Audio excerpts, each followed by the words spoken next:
I can't do it. Okay. We'll do it live. Okay. No. We'll do it live. It. Do it live. I'll write it and we'll do it live.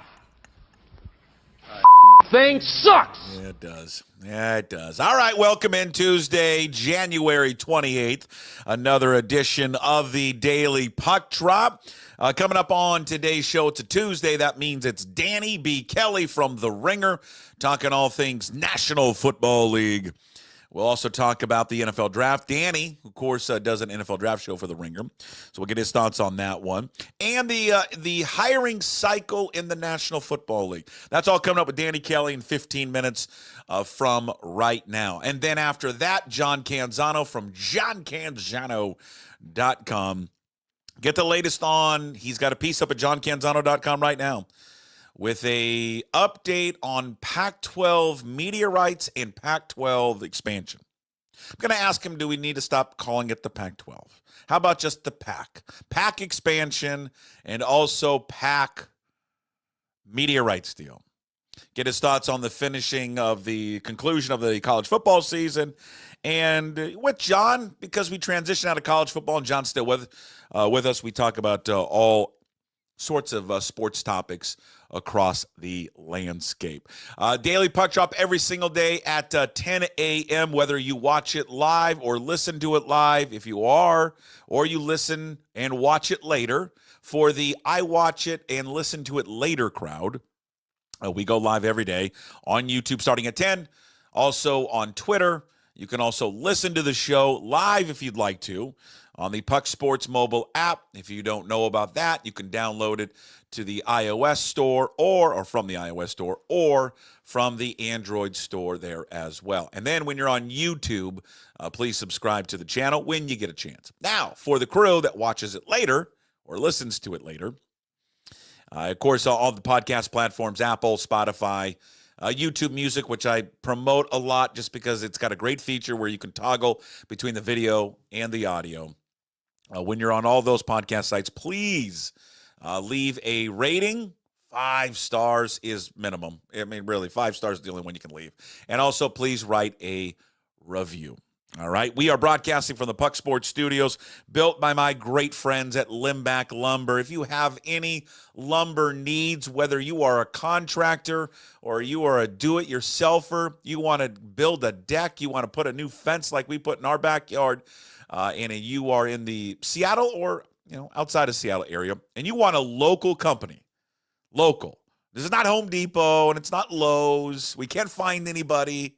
These are local guys who have been doing it for a long time. They've been doing it since 1930. All right, so they know what they're doing. They're going to take care of you. A very old school service. It's a business where it's met with a handshake, and they still keep all their records on paper. Nothing in a computer. It's amazing. Give them a call at 206-782-3487. Please go visit their website, limbachlumber.com. All right. Also follow the show, social media platforms, Twitter, Instagram is Puck Sports, TikTok, if that's your choice. We'll put some video clips of the show up there on TikTok at Puck_sports. Also, the website, pucksports.com, where we post the Daily Puck Drop every day, and then audio and video of the shows and guests.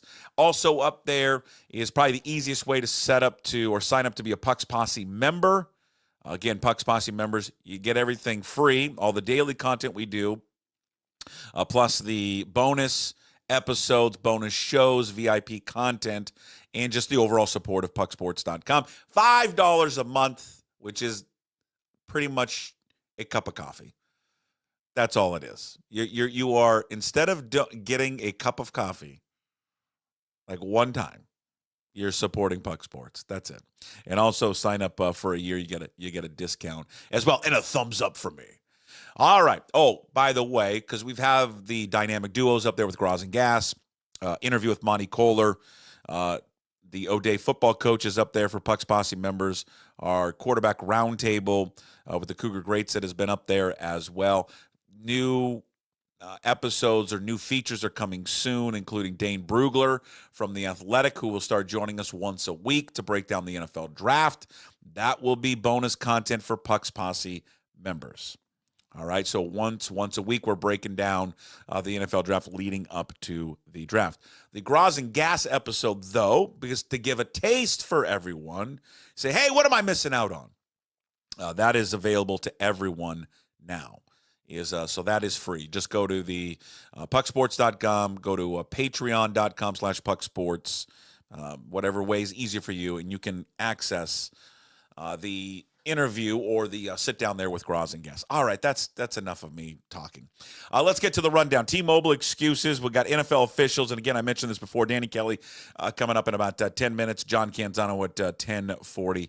State of college football. That shouldn't be state of college football. I forgot to change that. That should be hey, what the puck. I'll change it in a moment when I got a second. All right, the T-Mobile stuff. We touched on this a little bit yesterday, and I just want to revisit it.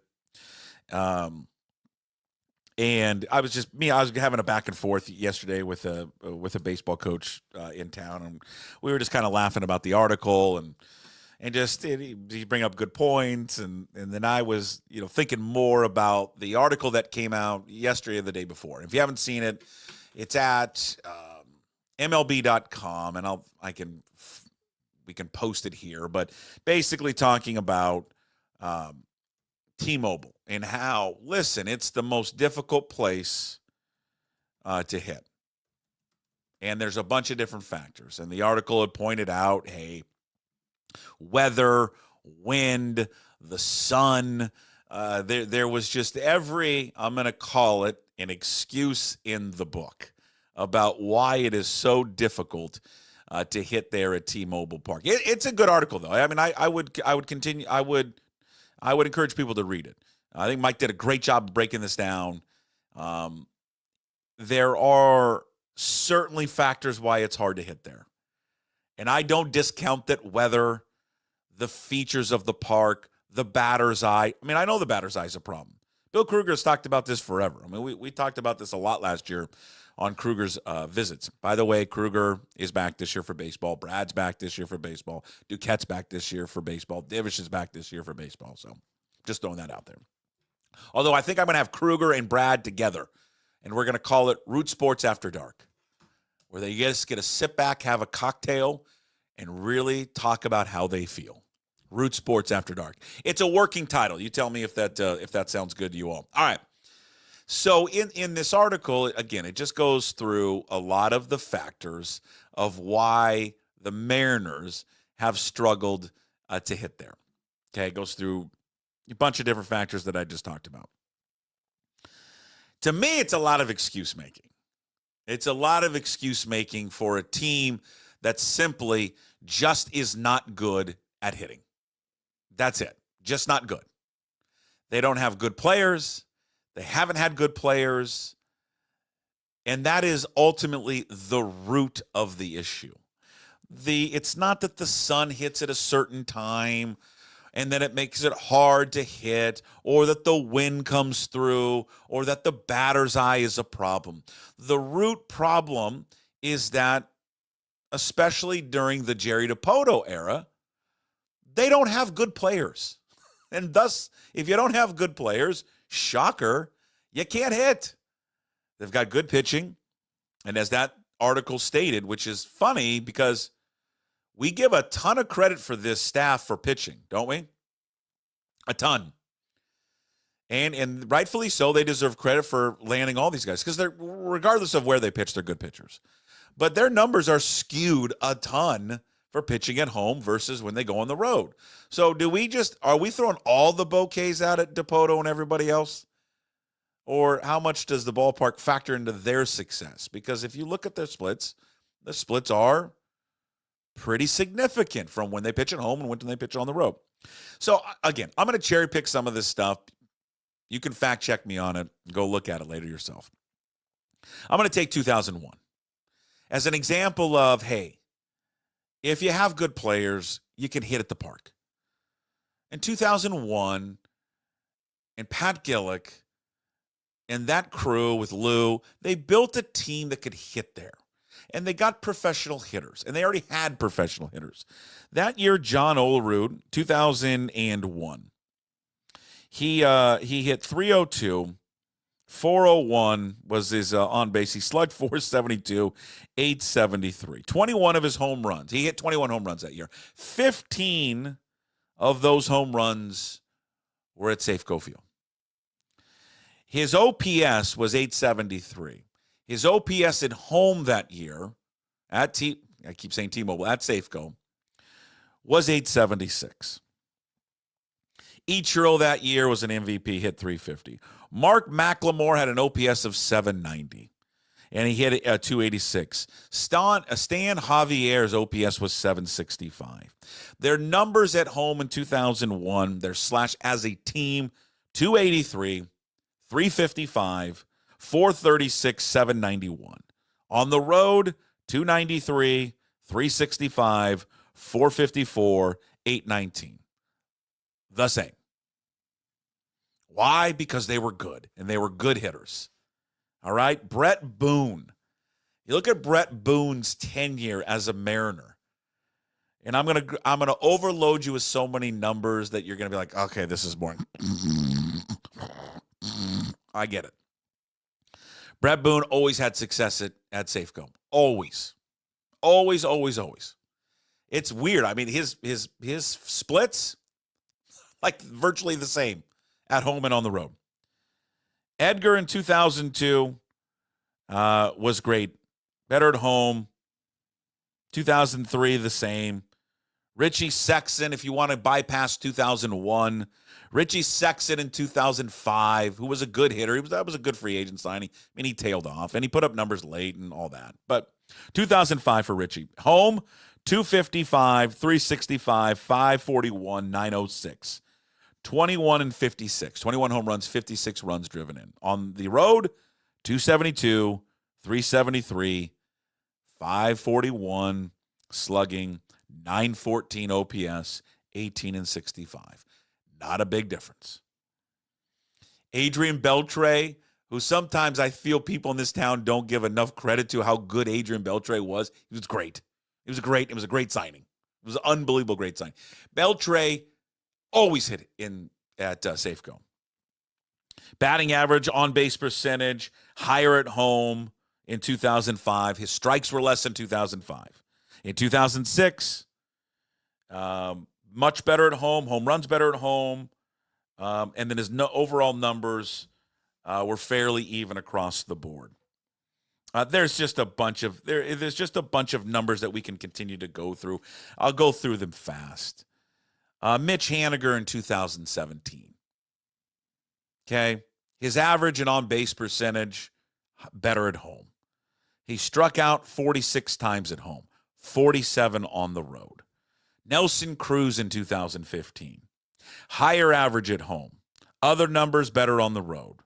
Never had a problem. Never, ever had a problem hitting at Safeco Field. Okay.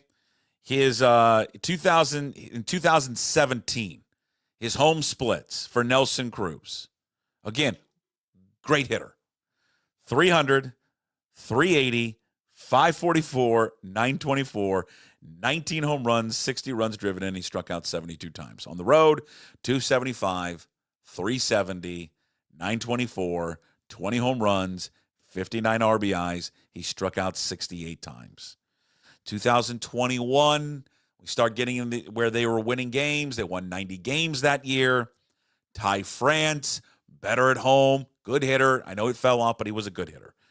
Haniger, he slugged 468 at home versus 503 on the road. His OPS was 763 versus 843. Wash. 2022, when they won 90 games again. Again, France better. Julio better at home. 285, 344, 548, 892. And 15 home runs and 38 RBIs. He struck out 66 times compared to 79 times on the road. The guy that has always struggled in the Dipoto era at home is Cal Raleigh. Cal Raleigh's always struggled at home. 2024 for Julio, same strikeouts last year at home versus away. 2024, Robles was just a beast last year at home. 2023 for J.P. Crawford, better at home. 2023 for Eugenio Suarez. Numbers across the board, better at home. Let me give you one more, because Robinson Cano is also a guy that people think was a bad signing, and it wasn't. Robinson Cano in 2015, which was DePoto's first year. Robinson Cano at home, 299, 349, 472, 820 OPS, 11 home runs, and 43 RBIs. On the road, 276, 320, 421, 741, 10 home runs, 36 RBIs. Struck out 57 times, struck out 50 times at home. Again, numbers better overall at home. So please stop letting people tell you this narrative about the sun, wind, and the batter's eye. It's just not true. It's in their head. It's 100% in their head. The biggest problem with this baseball team, especially in the last 10 years or 9 years, is they have not acquired good offensive players. That's it. That's the only reason. People can hit there. Other teams hit there. Other players hit there. They just have not acquired players that can hit there. That's it. All right. Done for is that what they call a TED Talk? All right. Joining us to talk some NFL, as he always does at 10:15 or 10:17. My apologies to Danny Kelly. It's the Danny Kelly Show, and the Danny Kelly Show where we talk all things football. By the way, brought to you by Georgetown Brewery, georgetownbeer.com. Go check out the new Tavern Beer, an easy drinking domestic style lager. Now, Danny can't have a beer yet. It's 10:17 in the morning. But he's also back. You could. Mm-hmm. It's America. You can do whatever you want. Right. He's back from the dentist. Are we okay? No cavities? Good to go. I'm good to go. Do you like the dentist? I don't mind the dentist. I think it's like obviously not the greatest feeling ever when they got like the ultrasonic thing going on like your gum line. That's not my favorite of all time. But I do like the feeling afterwards of being clean. It's kind of like a workout. You know what I mean? Like, I don't know what you're talking about, Danny. Well, in theory, like if you ever were to work out, yes, it's not super fun during the workout, but afterwards you feel good. It's got like a little.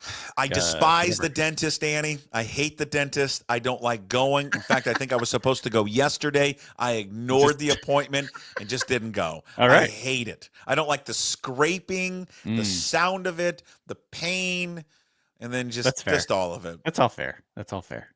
Now, the assistants I like. Is there a code for dental assistants? We just hire girls that maybe used to work at Joey's or Hooters. Is there some type of requirement for that?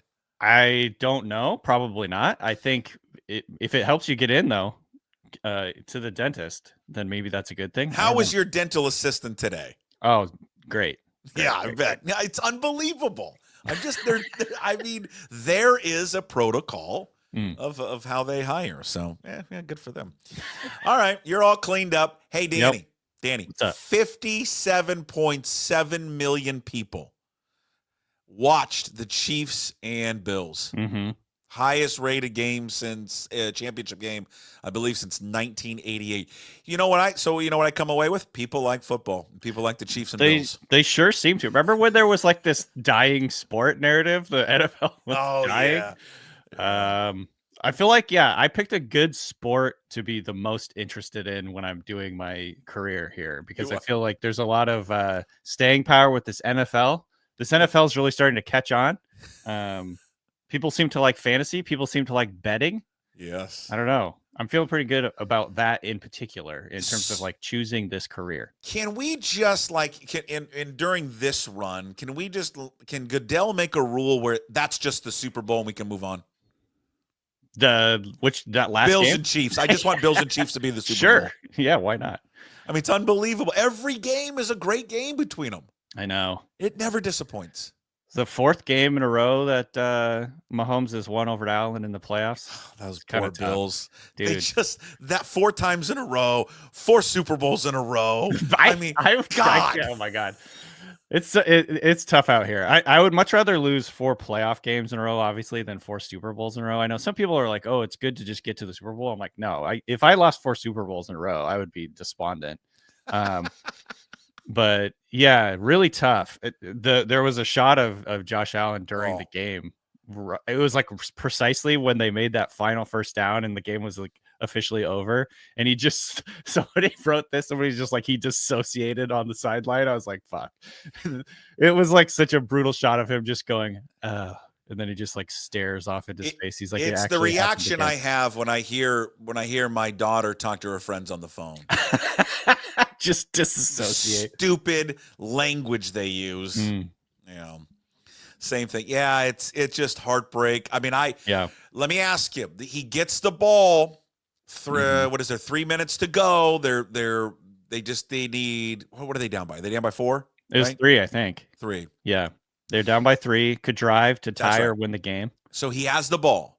I'm saying to myself, because he has these comps of John Elway, this is your Elway, the drive in Cleveland moment right here. Here it is. Yeah. What was your confidence level that he was going to pull it off? Mine was at an all-time low. I'm like, I want to believe in him, but just something's going to happen, and it's not going to work out. Unfortunately, I was with you on that one. Did not have a lot of faith that they would pull it off for whatever reason. Maybe it's honestly just the Chiefs have this mystical ability. They just like, it's like Brady in his heyday. You know what I mean? Yeah. It's just like they are unbeatable at this point. They find ways to win every game. 17 straight games they've won in 1-score games. They just find ways to pull it out. It's not just Mahomes. It's Chris Jones. It's, whoever it may be on their defense. It's their coaching, the fact that they have all this continuity in coaching for the last few years. It's just like, they are just a team of destiny or whatever. They're just so good, so hard to beat late in the game, and they pulled it off again. I was not surprised. Obviously, I kind of came into this game, not a lot of faith in the Bills. Not anything against the Bills, honestly. Like, the Bills are a great team, but just the Chiefs at home, it's really, really tough to beat them. Yeah, it is. They seem to make just play after play, and it's not just always it's not the headliners all the time. It's not always just Mahomes, although Mahomes just made great plays. The where they never run him and then they run him for a touchdown. The fact that they roll, to have the guts and the trust that team has, right? Andy Reid with Mahomes. To a lot of coaches on that third down play, they would have ran the ball. They just would have. They would have just said, you know what, we'll run the ball.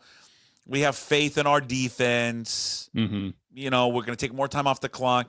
But they said, F it, man. No, that's not how we operate. We're going to roll out. We're going to throw it to old P. Ryan. I mean, P. Ryan's a great example. Right. Just one of those like glue guys that makes an amazing play. That's a good point, too. It's just like I think a lot of coaches would have opted for being super conservative in that moment. And they just really, and this is like just one of a million reasons why it's so good to have a good quarterback like Patrick Mahomes. But like, they trusted him to like make that play. They trusted him to be patient enough for the play to set up, because it was basically a bunch of crossing routes over the middle that was supposed to jumble up the defense. That's how he got loose.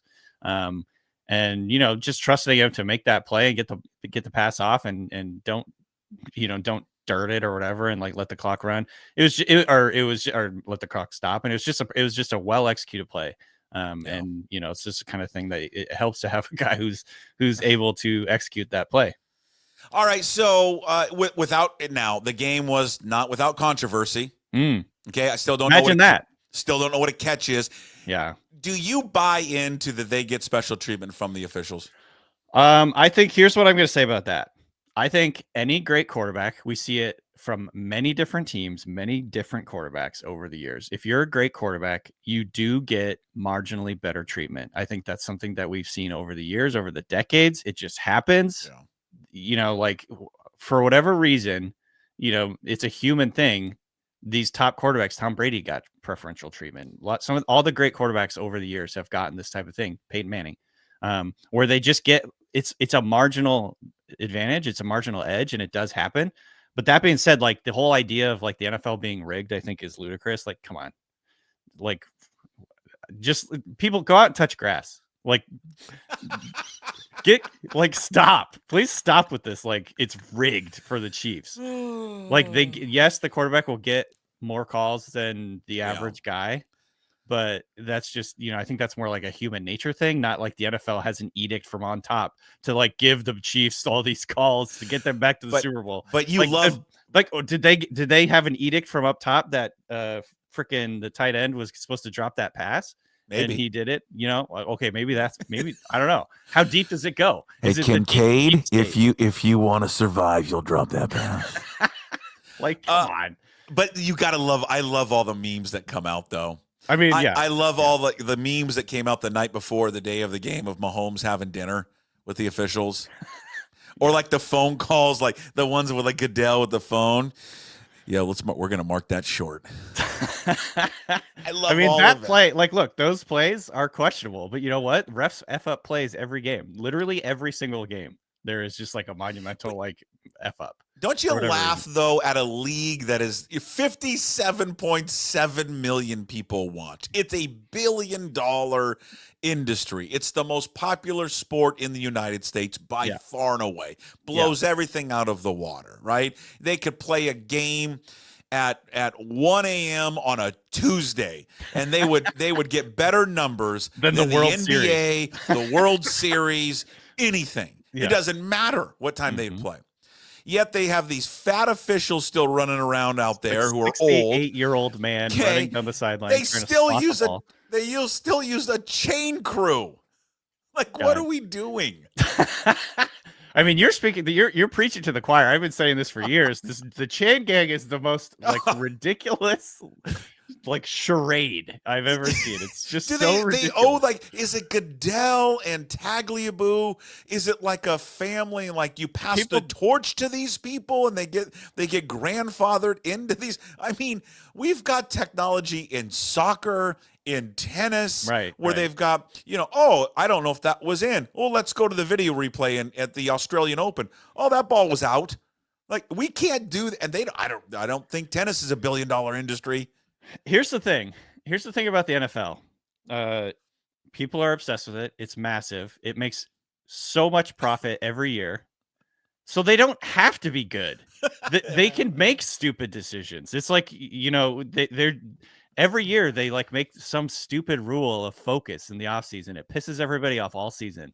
Like this like illegal formation stuff that happened this year. It's just like, no one's asking for this. No one needs this. No one wants this. And yet they do something like this every year. They make the stupidest decisions. Roger Goodell out here making all kinds of crazy ass decisions. But the problem is the NFL just gets more popular every year despite that. So they have no actual like motivation to get better in certain areas. You know what I mean? So no, you're right. It's truly like a supply and demand issue. If the league was starting to get like less popular, they're like, people were paying less attention, the TV ratings were going down, maybe they would fix some of this shit, but they don't have any motivation to do it because it's exploding in popularity. It's essentially like if it's not broke, don't fix it kind of thing.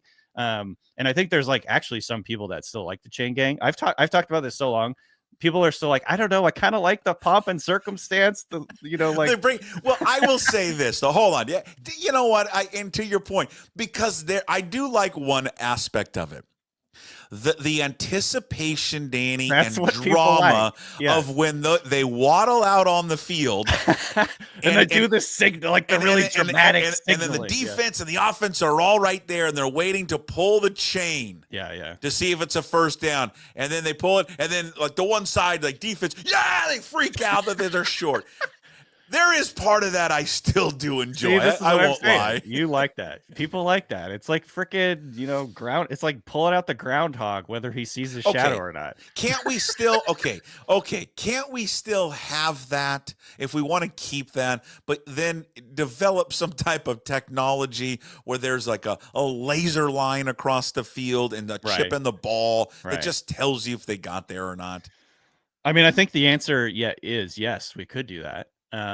They're moving towards it. I think the technologically speaking, the problem is you could put a chip in the ball, but that doesn't necessarily tell you where exactly he was when his knee came down. I think you have to have you have to have 1 million cameras set up, and it has to be really like uniform across all the different games. We put chips in the players. We have chips in their pads. This is where the dots come from. No, we just put them in the players now. We just inject inside them the players. Inside the actual players. Okay, now we're talking. Okay, and then now we just know when their knee is down. And like how you tip your dog or whatever. Yeah, and here's the deal. I mean, Elon, whoever's going to come up with it, they're not going to track anything else. It's just whether or not the knee is down. Right. Well, aren't there chips in the vaccines? Probably. I feel like there's a chip in the vaccine for me. I haven't felt right. What about you? Maybe listeners? that's because you don't exercise, pal. I think walking is exercise. Hey, all right. So, do we like it? Eagles, Chiefs. Good with that? No, of course not. I mean, it's you know what? It's what we have. It is a good matchup between two great teams. I will say that. Yeah. It's boring from a point of view that it seems like the same damn teams are in the Super Bowl every year, which is obviously not true, but the Chiefs are. And so it's kind of like a boring, oh God, we're doing this again. But it is a really, really good matchup. The Eagles, I'd say, have probably the best overall roster in the NFL. They have the best depth. The Chiefs have the best quarterback, maybe of all time.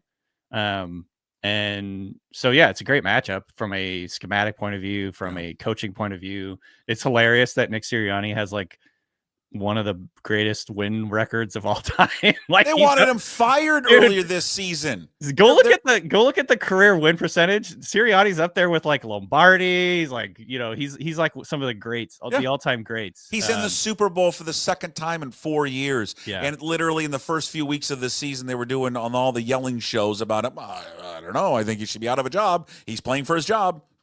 He's coaching for his job. Oh, okay. Yeah, the Eagles it's been a journey with this Eagles team because last year it was like obviously they collapsed in the second half and their vibes were atrocious. This year coming in, it felt like their vibes were atrocious, and then they just haven't lost since September. Yeah. So they're just like a funny team, but yeah, I think it's a good matchup. I just am kind of like bored of these two teams. I got you. All right, I'm going to ask you what. Before you answer this, I'm going to play something. I want to get your thoughts on who you are most excited about in the coaching cycle for the new coaches that have been hired. Duval. Duval. Oh my God, it is so cringy, Danny. Yeah, Liam Cohen, the new coach of the Jaguars, getting up there at his press conference yesterday. Duval. Oh my God. 1 year. He'll be out in 1 year. So somebody posted just 0-17 over that. You know who else had? Can I zig where everyone else is zagging? Hold on. You know who else? You know who else had a terrible press conference? Terrible. Nick Sirianni, one of the greatest, most winningest coach of all time. It was awful. You remember how bad he was? He stumbled all over himself. You're like, people are like, oh my God. Yeah. New market efficiency is just having a terrible press conference. Yeah, I'm with you. Although that doesn't work every time. What's his name from the Jets? I don't know why I can never remember this guy's name. Gase. Jets. Adam Gase. Adam Gase. Oh, Bug-Eye Gase. Yeah, Bug-Eye Gase. That one, that was less awkward. I think we just realized he's a weirdo. What was the porn star with the 49ers? Tom Sula? Jim Tom Sula. Yeah, that was a bad one. Ooh, yeah. His were just like, I can't watch this. I literally can't watch. So who are you most excited for? Or who thinks the best one of all? In my heart, I immediately am a fan of the Raiders. Like, I can't wait to see what Pete does in Las Vegas. It's like, honestly, now that the Raiders feel like my team, it's like a vestigial team or something where I'm just like, he's like, they feel like part of my body somehow, even though they're not there. But so I'm very excited to see what he's going to do. I think I'm going to follow that very closely. I feel like I'm just going to like sort of by extension become a Raiders fan. But from a football point of view, Ben Johnson with the Bears is super exciting. Yeah. Just obviously he chose that team because he thinks he can run his offense and run a really good offense with Caleb Williams, and kind of just like how they overhaul that, how are they going to get the Bears out of this funk that they've been in for so long.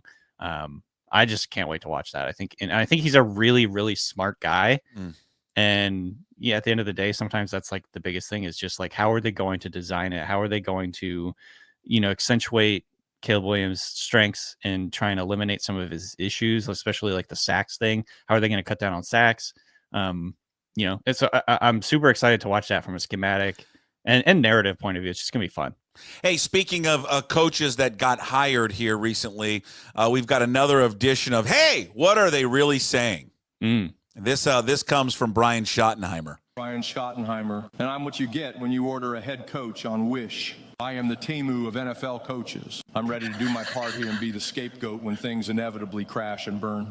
A lot of Cowboys fans wanted Deion Sanders as the head coach, but I'm just as good. If Deion is the NBA, then I'm like that new women's basketball league that looks like it's being played during COVID. I can't wait to see what kind of game plan Jerry comes up with. Jerry's been sitting here giving me backhanded compliments this whole press conference. But that's why I'm the Cowboys head coach. I keep my mouth shut and just let Jerry roast my ass. Steven's smartest hooker is really good at managing the cap. We've been using her methods for years, and it's my job to keep it that way. Just like I played second fiddle as a backup to Danny Werfel, I'm ready to play second fiddle to Jerry. Actually, I think I'm more like the fifth fiddle behind Jerry's Asian masseuse and all his illegitimate children in Waco.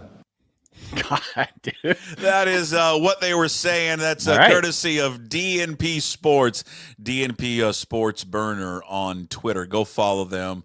Sports and comedy. They just do a great job. Parody videos. And you can that's parody. Them. That wasn't real. Yeah, that wasn't real. But that's what they really were saying. Danny. Yeah. If you read between the lines. How about that, Brian Schottenheimer? I mean, man, Jerry, he's just take away his team. He's getting up there in senility. What is the word? Senile. Senility. Yes, I'll go with that. He's just like insulting the head coach while they're doing this press conference. It's like wild to watch. Imagine being this man's child. Schottenheimer, we're taking our. I love his little tagline because they're going to use it ever. We're taking our shot with Shotty. Jesus. Oh man, where was Shotty? I don't even know where's he been these last few years. Was it 2 years ago? He was the coordinator there. When was he the coordinator there? Was it a long time ago? I honestly don't know. Saying. How did he become a head coach? I don't know, man. It's because he's going to hire Witten, right? That's the story. He's going to hire Witten after like a little bit here, and then he's gonna groom Witten to be the coach in a couple of years. Just so bad. Shotty's been the OC there for 2 years. He was a coaching analyst before that. Yeah. I honestly he took over for Kellen Moore. I could barely remember that. Well, he didn't call the plays, right? Because McCarthy called them. Internal hire, which honestly, that's news to me. I had completely forgotten. Yeah. But yeah, good hire. The head coach of the Cowboys. This is like what my co-host at the Ringer Fantasy Football Show, good plug, always says is the head coach of the Cowboys is just Jerry's pain sponge. He's just there to soak up everything that Jerry wants to pass down. You can't be like, you can't have your own ideas. You can't have you can't have your own direction you want to take these things because you're not doing anything. You're a figurehead, more or less. Give me the I want to ask you because people don't know you do the not only the fantasy football show, and in the next few weeks when we visit here, we'll get more just kind of a deep dive into the draft. Give me the strength of this year's draft, Danny. Maybe I asked you this last week, but remind me, what is the strength of this group? I would say defensive line is pretty strong in this class. I think you got a chance with the edge rusher Abdul Carter from Penn State to be the top overall pick. He's super explosive. I think after him, there's 5 or 6 guys from defensive tackle to edge that I really like in this class. And I think the depth there is really solid. There's basically just a lot of guys that could come in and be, a big part of the pass rush rotation early on. There's some interesting tight ends in this class. I really like the tight end class. I think there's some solid guys at tackle and guard. So offensive line, I don't think there's any blue chippers in this class, but there's some really solid, like early on starters. Running backs are big. Yeah. This is one of the, I think so. I've heard some people say this is like the best running back class in a decade, which I don't know if I necessarily agree with that, but I think it's definitely up there. Some really good players at the running back spot. Running's back in vogue. So you could see guys go a little bit higher than normally we do. So yeah, I'd say those are kind of like the 3 positions. There's a handful of good receivers, but it's not a strong receiver class. I would say defense. It's a trenches. It's a meat and potatoes class. Offensive guard, offensive tackle, defensive tackle, edge. I like those positions in particular. Last thing, we've got to do it every week before you sign off. We got to put somebody on the barge. That's right, the barge. I mean, Who do you like for this? Huh? Who do you like for this? Duval. That's who I'm putting on the barge. I just can't get enough of this guy. Duval. Do you think what he did was like really underhanded and shady? I was like the only person who was like the whole situation where he withdrew his name and then they fired the GM and then they're like, and then he was like, okay, sure, maybe I'll do it. Like, to me, that was just like logical. They fired the GM, which was the reason he didn't want to go there. And then he, in doing so, basically reopened the negotiations with this guy, Liam Cohen. And I don't know. I never felt like any of it was all that underhanded or weird. I guess like maybe the specific way that he did it, where he was like not really talking to the team. Well, like, they ignored their phone calls and texts and said something about like his son being in the hospital, which I don't know if that's true or not. Or I just read that online. That might not even be true. Well, if you read it online, it's accurate. They vet all this stuff, right? Like you can't say anything online. Yeah, no, you can't. You just can't say whatever you want. But anyways, I thought it was fine. But that's a tough soundbite. But you know what? Ultimately, it's gonna go well, because the weirder you get in these press conferences, generally speaking, maybe that's better. So weird. But like we said earlier, Danny, Nick Sirianni had the worst press conference ever. Like, it was awful, and he turned out to be a good head coach. All right, next week we'll break down the Super Bowl. We're gonna get Danny's 19 keys to the Super Bowl coming up next week on the Thursday show. All right. Sounds great. All right, see you, Danny. Writing. All right, see you. Danny Kelly from The Ringer. You can follow Danny on Twitter, Danny B. Kelly, also on Blue Sky, senior staff writer, Ringer Fantasy Football Show, Ringer NFL Draft Show, our weekly appearance talking all things NFL, brought to you by Georgetown Brewery, GeorgetownBeer.com. Full episode, along with the Daily Puck Drop, will be up on YouTube later, also on Apple, Spotify, wherever you find your podcasts, and, of course, PuckSports.com. We transition from the National Football League to college football, all things sports, with the great John Canzano, johncanzano.com, brought to you by Zeke's Pizza, homegrown in the Northwest, Zeke'sPizza.com. Follow John, social media, John Canzano, BFT. Listen to him, Bald Face Truth, in Portland, Oregon, 7:50 the game, where he's taking angry phone calls. What are the Blazers going to do at the trade deadline? Nothing. That's what they're going to do, nothing. Hi, John, how are you? Oh, you've muted yourself. Unmute you. How about now? There you go. Check 1, 2. Syphilis. You know what's interesting about that whole Blazers topic is I used to get angry phone calls, but I think the apathy for the team has, and you know this, hosting your show over the years, like the worst thing that could ever happen to a team is that for people stop being angry and they go into this apathy thing. I think Blazer fans are apathetic. They're looking at Jody Allen going, are you going to sell this thing? They're waiting for the Celtics to be sold.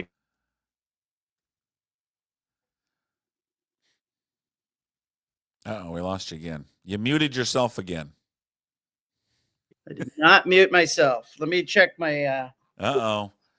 Sorry. It's okay. This is the beauty of doing things live. Yeah, live. There we go. How about now? Are we good? Yeah, we can hear you a little bit. I don't know if you're on the same microphone that you were on before. This is very reminiscent of hold on, of Jim Moore the other day.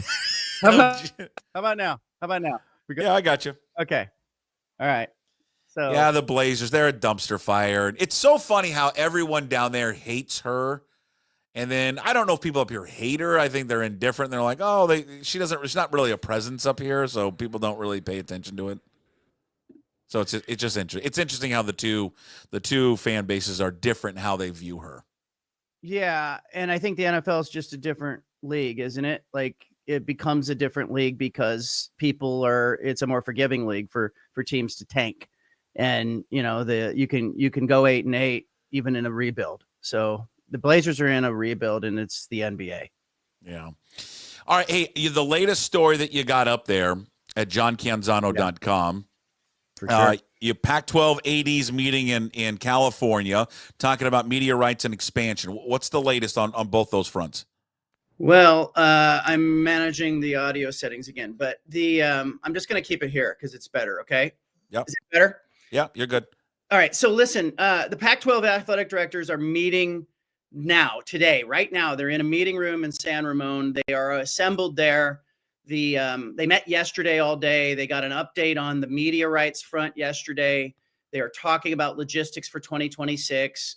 They wanted to get in the room together over 2 days, really to kind of see each other eye to eye and make sure that they're all on the same page and manage that, all the little things that we don't think about. But the two big elephants in the room are media rights and expansion. And so today is the expansion update day, and they're talking specifically about football today. So they're trying to sort through the options on expansion and kind of what the strategy will be. I'm being told like no decision's going to be made today, but the ADs are definitely getting the update. And what's interesting here, Puck, is, and people may not know this, but the presidents ultimately make the call. The presidents and the commissioner and the media rights people make the call. But these presidents on these New World Pac-12 campuses are very much aware of the mistakes that were made before them. And as I talk with some of these presidents, they seem to be far more connected to the ADs than that old group of Pac-12 presidents back in the day. Like, I don't know how much Anna Marie Casse was working in lockstep with Jen Cohen at Washington, and Kirk Schultz. Clearly there's been some issues with him at Washington State, but it just seems that like the new group, the San Diego State, Boise State, Fresno State, Gonzaga, they're in the room now, and those ADs are like lieutenants, right? And so the ADs are now going to leave this meeting. They're going to go consult with their presidents. And I think what we're seeing in this last 48 hours is the Pac-12 kind of getting its act together and figuring out, hey, do we want to stay best of the West and just, are we going to be UNLV and Nevada in this round? Is it going to be Tulane and Memphis? Will it be 2 or 3 of those? Will it be someone else? Like, those are the decisions that they're hammering out right now. And certainly yesterday was media rights, today expansion. Okay, so when do we get the resolution? Because I would assume nothing happens, John, with expansion until we get the resolution of the lawsuit, right? Of Yes. the poaching fee with the Mountain West. When do we think that is resolved? Yeah, well, there's a hearing on that front in March, but everyone I talk to, Puck, says that, settlement will happen. These sides are going to get together. The departing schools of the Mountain West are all suing the Mountain West as well. They're trying to sue them to say, hey, the $17 million exit fee is too high. And so I think there's going to be some settlement down in that area. I'm being told by, industry people who are watching this, they're saying, hey, that 17 mil per school could end up being closer to 10 or 12 million. Well, you're suddenly now, 5 or 7 million per school less if you're the Mountain West.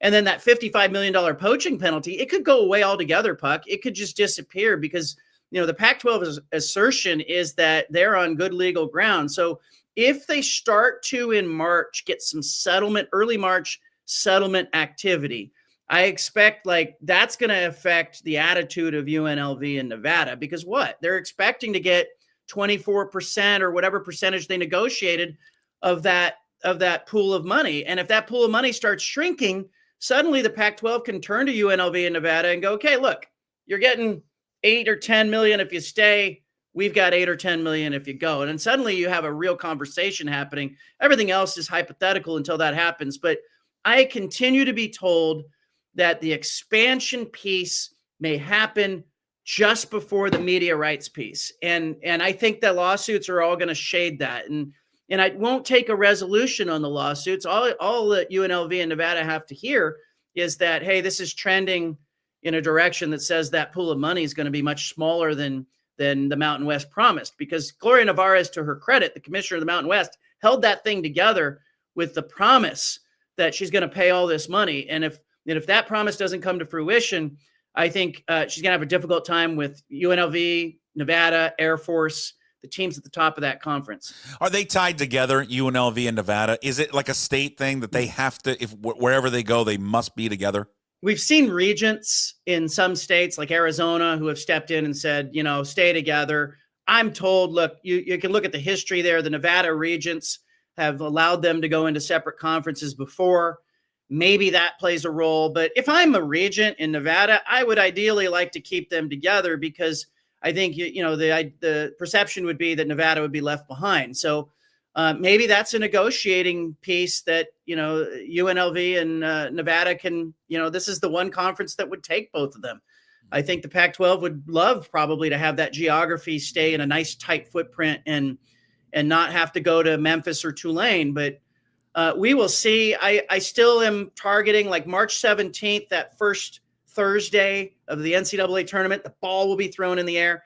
I'm kind of targeting that for like we should know who's in the Pac-12 when that happens. Media rights. What are we hearing on that front? What does it look like? Where is it going to be? Yeah, how do we access it? 2 ADs yesterday who were in the room I talked with last night. The ADs had this big steak dinner, Puck. They went out to this nice steakhouse together, San Ramon. And, I said, what was the mood? Like, because nobody's really sharing, like, here are the nuts and bolts of what we learned. I said, just give me the mood in the room.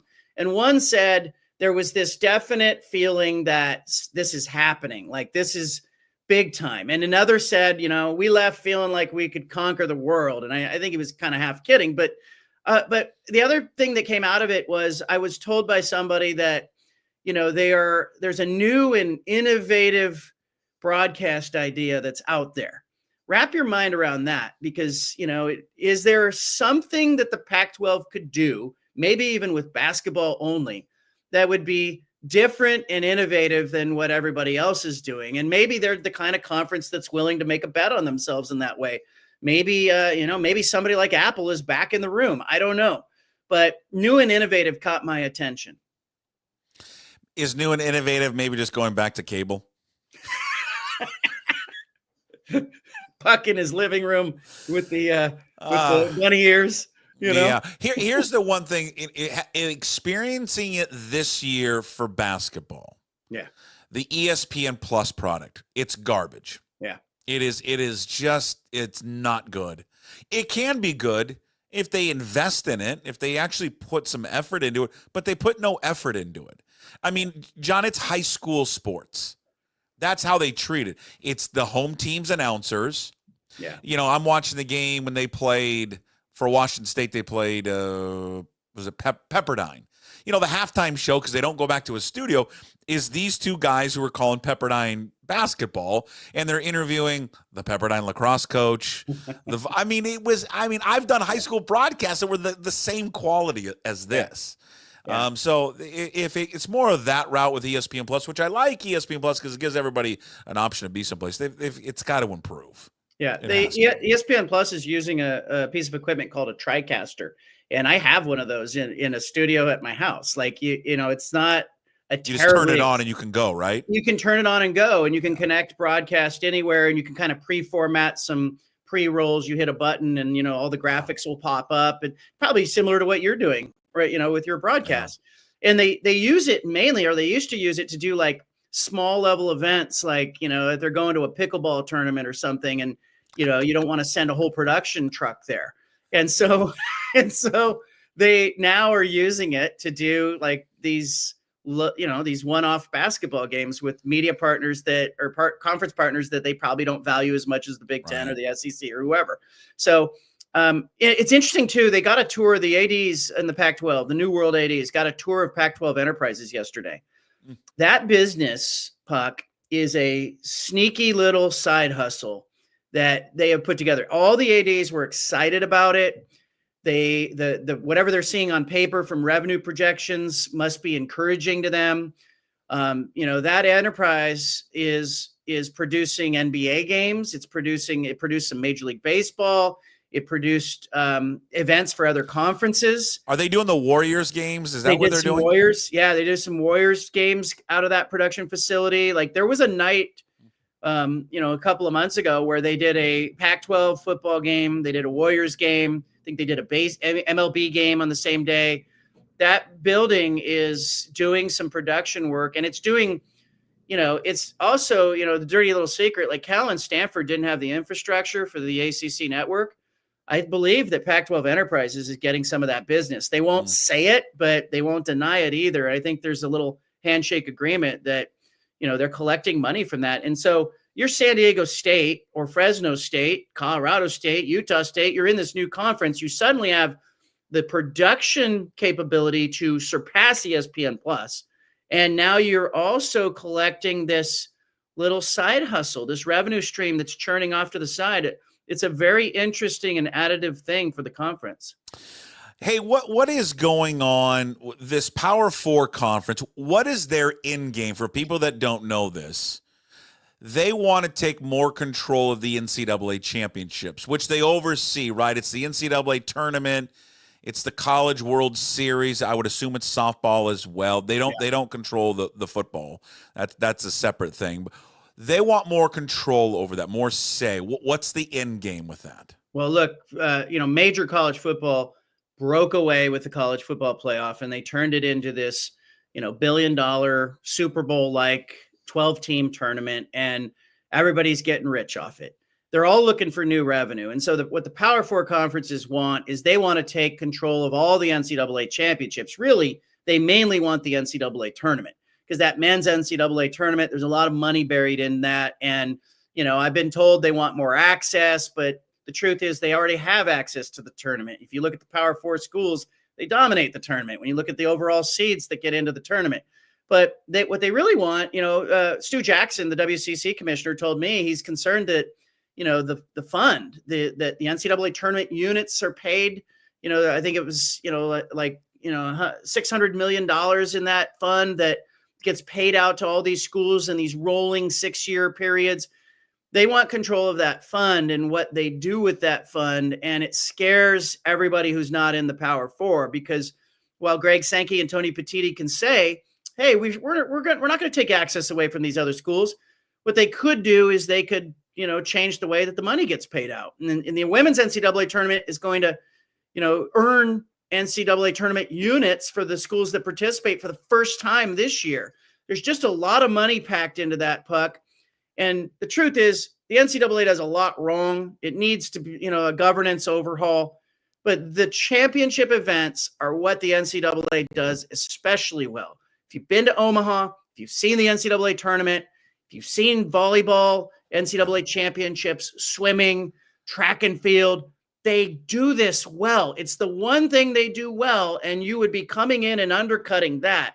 And of course, what do they want to do? They want to run off and create, CFP-like revenue structure in all these championship events, and they want to cut themselves in. And right now, everybody else in, major college football, if you line up the Power Four and you line up everybody else, guess what? There are more members with the everybody else. Everybody else is going, well, wait a minute, what more do you need? You already have autonomous governance. Why do you need to take control of these events? It's coming in June. Charlie Baker, the NCAA president, is saying, don't overreact. It's just a proposal. But, Stu Jackson of the WCC and Tom Wisterstill, the commissioner of the Big Sky, certainly Teresa Gold in the Pac-12 are all going to be looking over going, well, wait a minute. Why do you want control of this? And look what happened with the CFP. The Big Ten and the SEC gave themselves 58% of the revenue and are now in control of the thing. They're going to try to do that with the NCAA tournament, Puck, and this is not good for sports. Yeah, 100%. I think it's more money. I think it's more access for their teams. I could even see a day and age where they're like, why are we giving all these automatic bids out for these conferences that shouldn't even be in there? But which is terrible, because that's what makes that tournament the best tournament in the world. Yeah. It's just nothing compares to the NCAA tournament, because it's a one and done, and you could that little team can upset that power team. What do you think? College football 5 years from now, you and I are sitting here. We're older, we're grayer. You're probably better shape, so I'm fatter. What does college football look like in 5 years?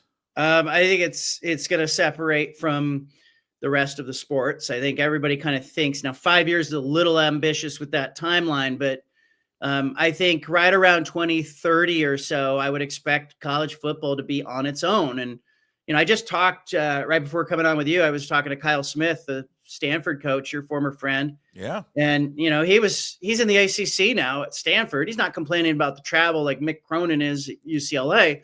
But Kyle's like, hey, if we're being real, it would be great if basketball could get back to being a regional thing someday, because there's plenty of good teams in every region that could play each other. And you don't need to fly across the country to find good games, and silly. And, and from a men's basketball standpoint, like if Mick Cronin at UCLA thinks he's got it bad, wait till soccer and volleyball and softball start talking, because they're not going to be taking chartered flights. They're going to be sitting in the Michigan, the Ann Arbor airport, trying to connect and get a connecting flight back to campus. And so, I think football splits away. I think the same halves are going to be at the top. I think revenue sharing, the athletes will organize. I think we'll have some rails and some limitations on the portal, collectively bargain. What my hope would be is that Congress has intervened and said, you can't run away with it all. And it can't just be, the 16 and 18 teams in the Big Ten and the SEC. You have to create a larger division. I'd like to see, a relegation and promotion model where, maybe there is an upper level with 48 teams, and then there's a lower level with 48 teams. And if you spend the money and you play well enough, you play in the upper division. And I'd love to see that, but it feels like that may be a little ambitious. But 5 years from now, I think it's starting to get its feet underneath it and move away from the rest of the sports, because football should be separated. Yeah, I agree with you. All right, just a few more minutes. Big game tonight in college basketball. Oregon State's playing great basketball. They're playing Gonzaga. It's a rematch. They already have defeated Gonzaga. Now they're going to play in the kennel. Wayne Tinkle's done a nice job this year. Big game for the Beavs tonight as they take on the Zags in the rematch. Yeah, it was huge for him to win that game at Gill Coliseum. Like, that was a validating moment for Wayne Tinkle's program. Like, he has really struggled since the Elite Eight appearance.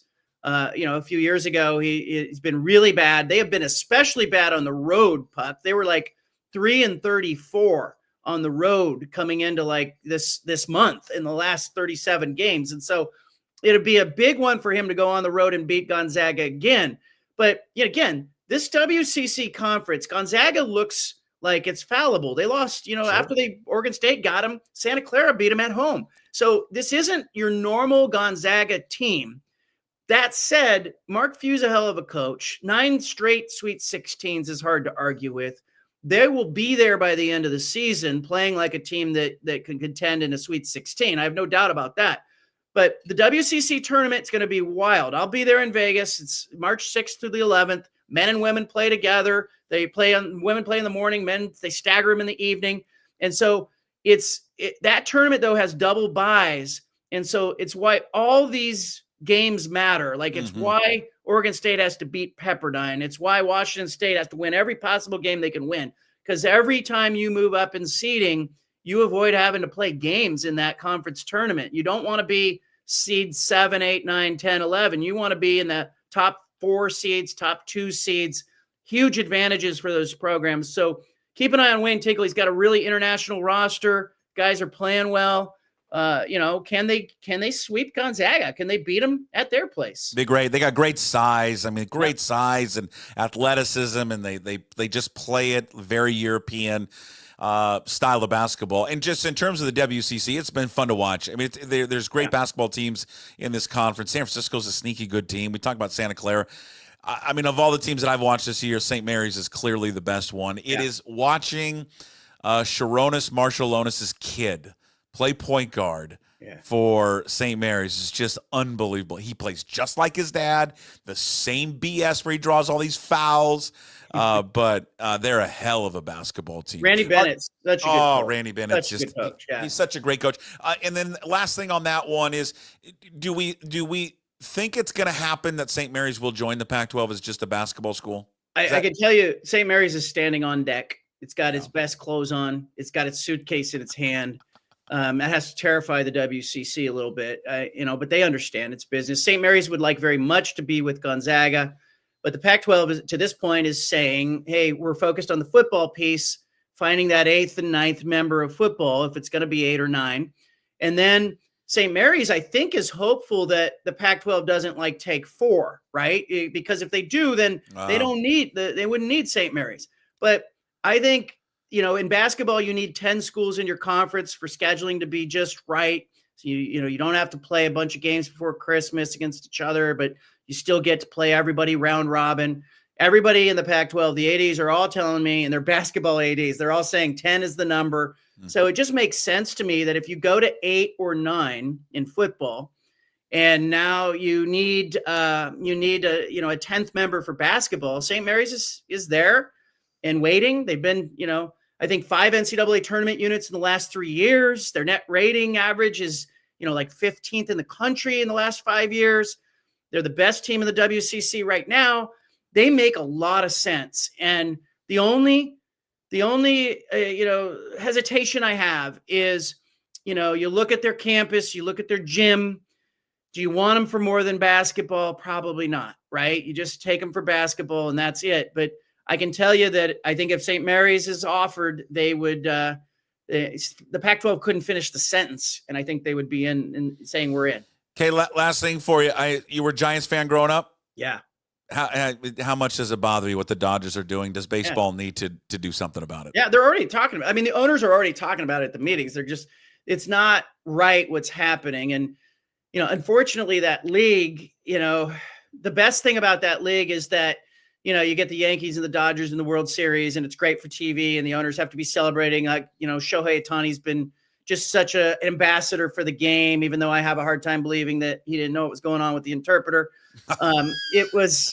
Guy placed 19,000 bets. Of course. Listen, 19,000 bets. I don't buy it for a second that he didn't know what was going on. Guy was like the most undisciplined gambler, 19,000 bets. He's betting on University of Portland soccer. Yeah. You telling me he didn't bet on the thing that was in front of him that he saw every day, baseball? Like, that's where I'm an undisciplined mess. I'm stealing from my best friend. But you know what? I can't bet on baseball. Yeah, There's no way. There's no way. I can't believe that. They shipped him off. He signed the agreement. He's in Japan, never to be heard from again. But to me, baseball's got an issue here because you want what the NFL has. The beauty of the NFL is like 20 different teams have made the NFL playoffs in the last 6 years. And so that's beautiful. That's awesome. Fans all over feel like they're part of it. In Major League Baseball, you don't have that. And it hurts the game. And so the Dodgers being able to stockpile talent, and defer all of the salary, like Shohei's salary for so many years, it's a loophole that needs to be closed. Yeah. All right. Great stuff. Read all of his work, johncanzano.com. Follow him on Twitter, John Canzano BFT. Got a radio show too, folks, 3 to 6 every single day down in Portland, 750 The Game. John's brought to you every week by Zeke's Pizza. All right, John, we'll catch you later. Talk to you next week. Thanks, man. Take care of yourself. Yeah, there he is. John Canzano. Again, joins us every single week. Brought to you by Zeke's Pizza. Full episode of John Canzano up separately on YouTube coming out later. He's also part of the entire show that we podcast or put up on YouTube as well. But if you just want to watch his episode, we place that up there separately. So search for on YouTube, Puck Sports, John Canzano. Also, listen to the Canzano episode inside the full show that's up later, up on Apple and Spotify and wherever you find your podcast. And, of course, everything is always up there at pucksports.com. So great stuff there from John. Appears that UNLV and Nevada could be back in the mix for the Pac-12. They got to let the Mountain West lawsuit die down. He says the early March timeline, he says in that first week or two, when they tip off for the NCAA tournament, that's when you could hear rumblings or possibly even an announcement on expansion. They'll get the expansion and the media rights at the same time. And the one thing about the media rights, whatever decision they go in, I think most people have ESPN Plus, and I don't think it's terrible. Like someone mentioned on our chat, I'll go back and find it, where they said ESPN Plus for hockey is great. And I would agree with that. I'm not sure where that was at, but whoever said that in our chat, I agree. I've seen hockey on there, and it's good. When it comes to college sports, and maybe it's the lower tier of the college sports when it gets into at least a lot of basketball this year that I've watched. It's not great. It's not great at all. It's really low budget, and it's just got a very public access high school feel to it, and it just needs to be better. Just if they can improve that and they pivot to having a lot of stuff on ESPN Plus, then I'm fine with it. It's okay, but just how it currently sits, at least for basketball this year in the WCC, it's just been it's been below average in terms of the coverage. All right. A couple of housekeeping items. We talked a lot about the T-Mobile stuff, and just to revisit that story, and we'll just put a capper on it.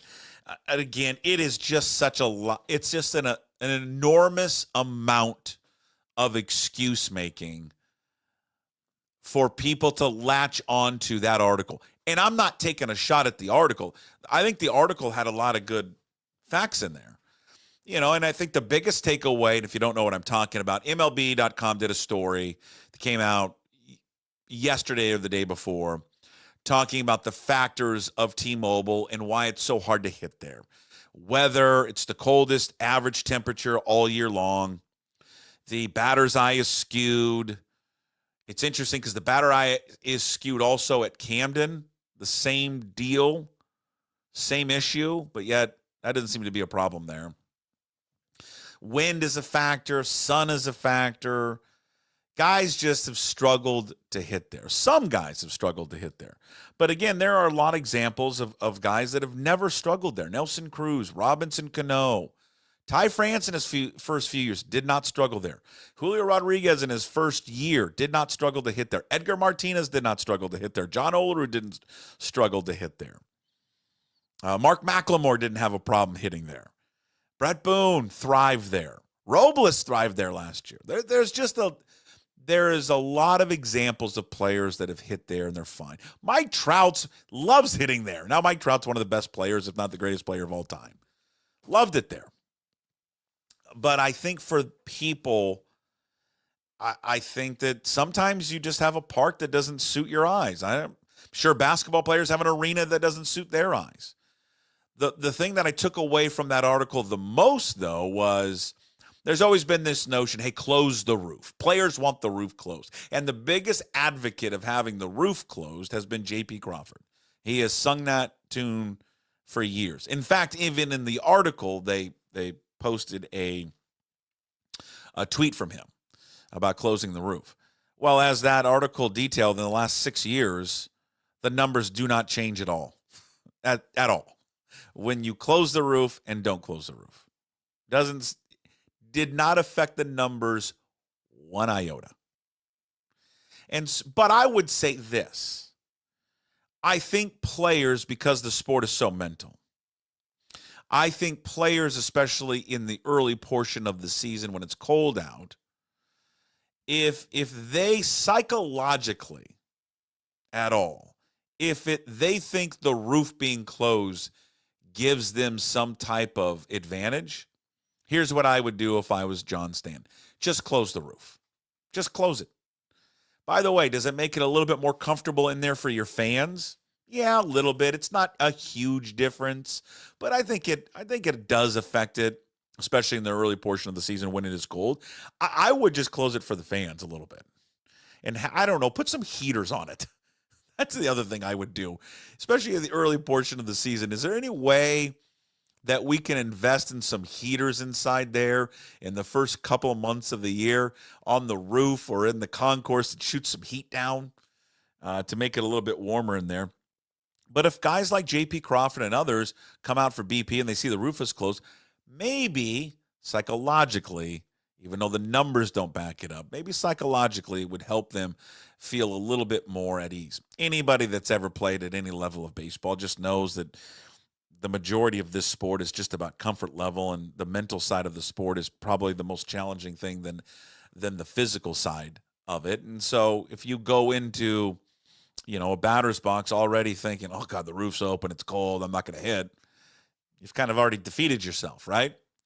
But in terms of what are the biggest factors, the one thing I would say with that article that I would have ended with, the players aren't good.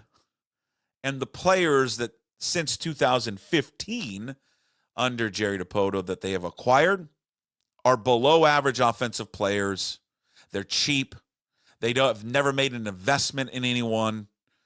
And then when they've made trades, he has missed on all of them, virtually all of them. I mean, the two biggest guys he had here, as I mentioned back in 15, are guys that he didn't get. I mean, Cruz and Cano. Cano had zero problem hitting here. Zero. His numbers are great. But, for whatever reason, the guys that he's acquired have had problems. Not all of them. I mean, like I mentioned before, France, early on in his career was fine. And again, Julio in 2022 was better at home. Was better at home than he was away. Problem is, he admitted it this winter too, that the strategy of building the team and looking at players, they've erred on it. The ballpark is not built to be a home run park. They need to build to the strengths of that ballpark, which then the strengths of that ballpark carries over into every ballpark, by the way.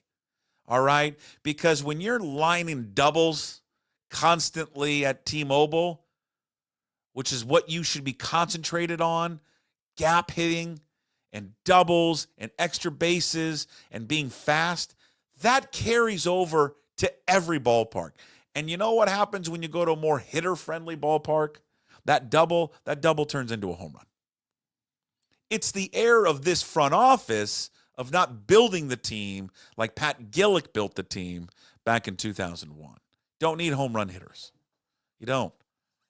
You just need solid professional hitters, and that costs you. And then that's on ownership because they don't want to spend the money to get those professional hitters. So, again, sun, the wind, the cold weather, the batter's eye, all excuses. Poor players are the reason why they haven't been good offensively. All right, before we wrap it up, hey, what the puck? We do it at the end of every daily punch drop. It's brought to you by Restoration One in North Seattle. Your restoration company lets you avoid the stress of water, fire, and mold damage with their property restoration services. It is locally owned and operated. Make them your first call when those damages affect your residential or commercial property. 206-817-8917 or visit them online. They're at restoration1.com. I wanted, before we get to that, I want to promote something. I didn't do it yesterday when I was going to do it. Or maybe I did mention it. Oh, did I mention this yesterday? Oh, I did. Dang it. Never mind. I was going to mention the story on the Seattle Times about the guys living on the boat, because we know that family that they featured on there. I think I already mentioned this. I'm not going to mention it. Well, I'll just mention it one more time. The DePaulas, Zay DePaula played on our baseball team, our all-star team, and his older brother Aiden was one of our assistant coaches. Go check out that article, Seattle Times, living on a boat. Oh, those kids are great. That family's great. I didn't know if I mentioned that yesterday, but I wanted to mention it one more time. Also, an update on the Whitman middle school basketball team. JV took one on the chin Saturday. Great game early on first half, and then it was Denny Middle School pulling away for a 58-31 victory. So, again, the score looks much worse than it was. All right, the boys played hard. We got who do we have this week? Blaine Middle School this week. Blaine Middle School coming up this week. We'll give you an update on the JV Middle School boys basketball team. Coaching, the reason why they took it on the chin. It's always coaching. Never the players, always coaching. All right. Hey, what the puck? Let's get to it. I did this earlier today on Twitter, back and forth. Well, not back and forth with people. Just I was pointing this out because I came across this article from New Orleans, out of New Orleans, talking about Mississippi. Mississippi has been the latest state to pass and to sanction girls' flag football. And I read it, and I'm like, what are we doing, WIAA? Now, there's a lot of members like Mick who work for the WIAA who want this passed. But the board did not pass it last year. Board made up of the athletic directors. They did not pass it last year when it came to make it an official sport. It's a club sport right now in high school. They wanted to make it an official sport, and it didn't pass. Now, it got a lot of votes. I think it got over 50%. John Manley, by the way, the Tacoma News Tribune, you can search it up. He wrote a story about this last year. I would encourage people to go read it. There's a feeling that it will be approved this spring. It's going to be up for a vote again. But I did say it in a post today. It's embarrassing that Mississippi has passed this, but yet we have not passed it. It's embarrassing for any state not to pass this. And people are going to come up with all the excuses in the world of why it doesn't make sense. I still haven't heard a good one yet. I've heard weather being a factor. Okay.